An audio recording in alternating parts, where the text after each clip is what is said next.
নমস্কার, নিউজ ভ্যানগার্ডের পর্দায় আপনাদের সকলকে স্বাগত। আপনাদের সাথে এই মুহূর্তে আমি রয়েছি শতাব্দী। চোখ রাখবো এখনকার আপডেট খবরের দিকে। এই মুহূর্তে যে খবর, যে সোনামুড়া রাস্তা অবরোধ করে বসেছে এলাকাবাসী। তবে আজকাল প্রথমত বলা যায় যান দুর্ঘটনার নিত্যদিনের ছবি হয়ে দাঁড়িয়েছে, বিশেষ করে রাজ্যের ক্ষেত্রে। তবে এই ক্ষেত্রে বিশেষত কারণ রয়েছে দ্রুত গতিতে যান চলাচল এবং এই ক্ষেত্রে বলা যায় সোনামুড়া বক্সনগর থেকে সোনামুড়া যে রাস্তা, এই রাস্তা দিয়ে প্রতিনিয়ত মাল বোঝাই গাড়ি দ্রুত গতিতে চলাচল করে, যার ফলে বেশ কয়েকবার বেশ কিছু দিন এমন ঘটনার সম্মুখীন হয়েছে এলাকাবাসীরা, যান দুর্ঘটনা হয়েছে।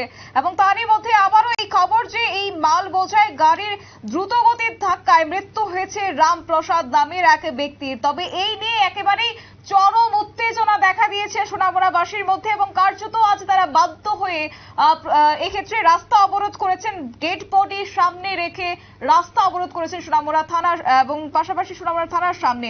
তবে এই বিষয়কে ঘিরে এলাকাবাসীদের কি বক্তব্য রয়েছে শুনুন। আমরা এদিকে চিনির ব্যবসায়ীরা অতিরিক্ত প্রচন্ড হারে চিনির সাপ্লাই করতেছে, তার কারণে আমরা বাচ্চারা স্কুলে যাচ্ছে, আমরা সুবিধা অ্যাক্সিডেন্টের সংখ্যা বাড়ছে। আমরা তার জন্য রাস্তা অবরোধ করছি। আর আমরা এটা থানার ওসির কাছে আমরা এটাই চাই যে তারা ন্যায্য বিচার করছে না, আমরা যাতে ন্যায্য বিচার চাই, দুষ্কৃতীরা যাতে আমরা ন্যায্য বিচার চাই, ন্যায্য বিচার আমরা পাই। আমরা এদিক থেকে রাস্তা দিয়ে হাঁটাচলা করতে আমরা খুব আতঙ্ক হয়ে রয়েছি। আমরা এদিকে রাস্তা দিয়ে হাঁটতে আমরা অসুবিধা হইতেছে। আমরা এদিকে একটা ট্রাফিক পয়েন্টের আমরা একটা ব্যবস্থা চাই, এটি যাতে আমরা আপনারা অনুরোধ করি আমরা একটা দাদা এদিকে রাস্তার মধ্যে আসছিল, তাই বাড়ি দিয়ে এসে তারা একবার না কয়েকবারই বাড়ি দিয়ে যাওয়া তাই মারা গেছে। কিন্তু গাছটা আজকে যদি থানার ওসি যদি ঠিক থাকতো তাহলে আমরা এই একটা মানুষের প্রাণ এমন হারে যায় না। রামপ্রসাদ দেব। আমরা এটা ন্যায্য বিচার চাই। আজকে আমরা থানা আসার কারণ হলো গত 15 দিনের মধ্যে তিনটা ঘটনা হয়েছে। তিনটা চিনি গাড়ির ঘটনা। গত 15-20 দিন আগে কমলনগর থেকে ভিডিও ক্যামেরা কাজ করতে এসে বাড়ি যাওয়ার সময় বিশালগড় সঙ্গীতা স্টুডিওর মালিক উনি এখানে অ্যাক্সিডেন্ট হয়েছেন আমাদের মন্ডলবীর সামনে। উনি পাও একটা ড্যামেজ। গত এক সপ্তাহ আগে আমাদের অজয় ইনি এয়ারটেলে কাজ করেন, ওনার পাও একটা ড্যামেজ। এবং গত পরশুদিন 24 তারিখ রাত্র 9:30 নাগাদ আমাদের পিএসএর নিচেই চিনি গাড়ি আমাদের রামপ্রসাদ ভাইকে বাড়ি দিয়েছেন। তিনি তারপরে জীবিতে লাস্ট শেষ নিঃশ্বাস ত্যাগ করেছেন।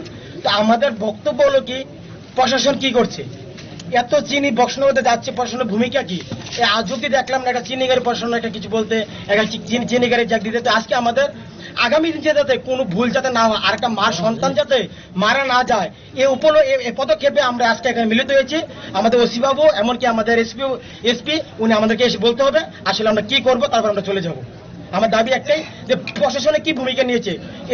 উপরে যে 2টা ঘটনা হয়েছে, এই ঘটনা এবং কালকে যেটা পরশুদিন যেটা হয়েছে, উনি মারেই গেছেন। তো ভূমিকা কি নিয়েছে আমাদেরকে একটু বলে দেবে, আমরা চলে যাবো, বাস এই আমাদের দাবি। কর্তৃপক্ষের কাছেও আমি একটা রিপোর্ট পেশ করুন।